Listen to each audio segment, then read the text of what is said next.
जरा राहुल गांधी जी आपके इसी कमरे में आकर देश को समझा दे कि क्यों विरोध में। ये राजनीतिक कहां से हो गया?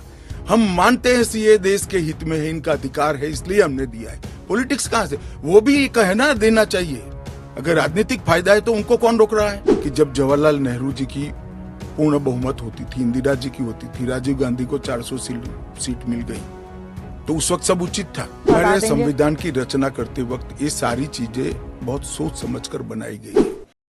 राहुल गांधी जो न्याय यात्रा में बार बार सीए भी उठा रहे हैं और बाकी विषयों पर भी सरकार पर आरोप लगाते हैं कि अपनी विफलताओं को छुपाने के लिए कभी सीए लागू कर रहे हैं। मेरा तो आपसे रिक्वेस्ट है जी, कांग्रेस में आपकी अच्छी खासी पहुंच है, इस विषय पर राहुल जी से एक बार चर्चा करके डिटेल पूछ लो जरा। वो चर्चा नहीं कर रहे ना, वो मीडिया को वहां पर कह रहे हैं कि मीडिया जो है वो चर्चा नहीं करना चाहती क्योंकि वो हमारे हाथ बंधे हुए हैं, हमारा मुंह बंद है। नहीं, मगर इस कमरे में बैठकर आपको इंटरव्यू करे सीए पर और समझाए, जो वो बोल रहे हैं वो इतना समझा दे जनता को।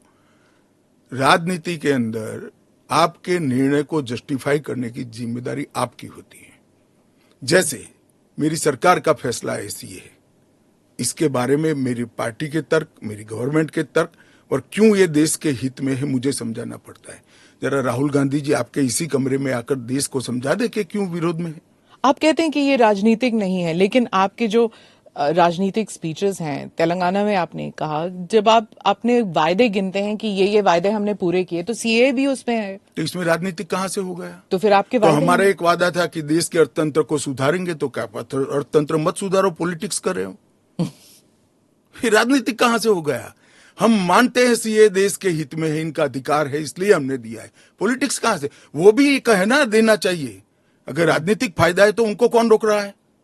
पर सीए पे तो बहस हुआ नहीं ना, वो बात पास हो गया, उसके बाद पास कैसे हो गया? पार्लियामेंट में पूरी बहस करी हमने। तो अगर 400 सीट आते तो क्या वो फुल लाइसेंस हो जाता है कि आपके हिसाब से कि जनता ने कहा कि हमने आपको 400 सीट दी है, अब आप जो भी देश हित में समझे वो करते जाइए। ऐसे लाइसेंस जिन्होंने उपयोग करे, हमने तो कभी नहीं करे। हमने तो जनता ने जब जब आशीर्वाद दिया बड़ी जिम्मेदारी के साथ देश चलाया, चाहे अटल जी हो चाहे नरेंद्र भाई। इंदिरा गांधी ने एक बार लाइसेंस का दुरुपयोग किया था और फिर स्वयं चुनाव हार गई थी। तो इसका भी मैकेनिज्म पड़ा है ना। जो लाइसेंस का दुरुपयोग करेगा उसका भी मैकेनिज्म है। हमारे 5 साल के बाद पब्लिक के सामने जाना है, यहां समाप्त नहीं हो जाता है। ये आप कह रहे हैं, लेकिन जैसे फॉरेन मीडिया को अगर आप देखें, वो कह रहे हैं कि एक के बाद एक जो आपने किया है, चाहे ट्रिपल तलाक हो, 370 हो, सीएए हो। एक सेकंड, फॉरेन मीडिया को पूछे उनके देश में ट्रिपल तलाक है क्या? नहीं है। उनके देश में मुस्लिम पर्सनल लॉ है क्या? उनके देश में एक भी स्टेट में 370 जैसा प्रोविजन है क्या? फिर हमारे में हिंदू लॉ भी तो है, सक्सेशन लॉ है। इसका नाम हिंदू लॉ है, वो देश का नागरिक कानून ही है।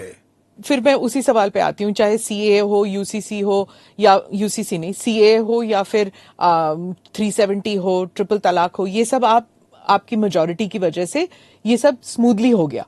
अगर आप 400 लेकर आते हैं तो फिर तो कुछ और ही हो सकता है, इन द सेंस कि प्रियम्बल तक आप बदल सकते हैं, सोशलिज्म हटा देंगे, सेक्युलरिज्म हटा देंगे। हमारे संविधान की रचना करते वक्त ये सारी चीजें बहुत सोच समझकर बनाई गई हैं।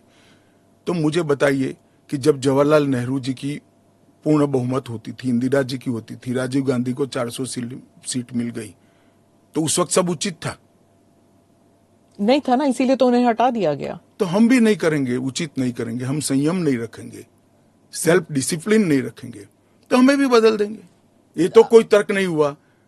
देखिए, नरेंद्र मोदी के पास, इस देश के प्रधानमंत्री के पास 10 साल का ए ग्रेड पास्ट रिकॉर्ड है और 25 साल का प्लानिंग है। 25 और साल 25 साल का प्लानिंग उन्होंने बनाया है कि 15 अगस्त 2047 को भारत पूर्ण विकसित भारत होगा। और उन्होंने पहली बार सरकार की मदद से नहीं, देश के 130 करोड़ लोगों को आह्वान लेकर संकल्प करा है कि सभी लोग जुटे, और ये 25 साल भारत को महान बनाने के 25 साल है। और मुझे बड़ा गर्व है कि मेरे नेता के आह्वान पर पूरा देश आज इस संकल्प से संकल्पित होकर अमृत काल के लिए तैयार होकर खड़ा है। इसके साथ साथ इस देश में गुड गवर्नेंस, इस देश के अर्थतंत्र को दुनिया के प्रमुख अर्थतंत्रों में शुमार करना, दुनिया भर के टेक्नोलॉजी और R&D के लिए एक प्लेटफॉर्म बनाना, भारत को मैन्युफैक्चरिंग का हब बनाना, भारत को हर क्षेत्र में आत्मनिर्भर बनाना, इस देश की शिक्षा व्यवस्था को दुनिया के साथ और दुनिया से आगे ले जाने का प्रयास करना, ये सारी चीजें हमने करी है और ये भी हमारा एजेंडा है। मगर आप जब हमारे भाषण में से कुछ चुन लेती हो तो यही मुद्दे चुनती हो।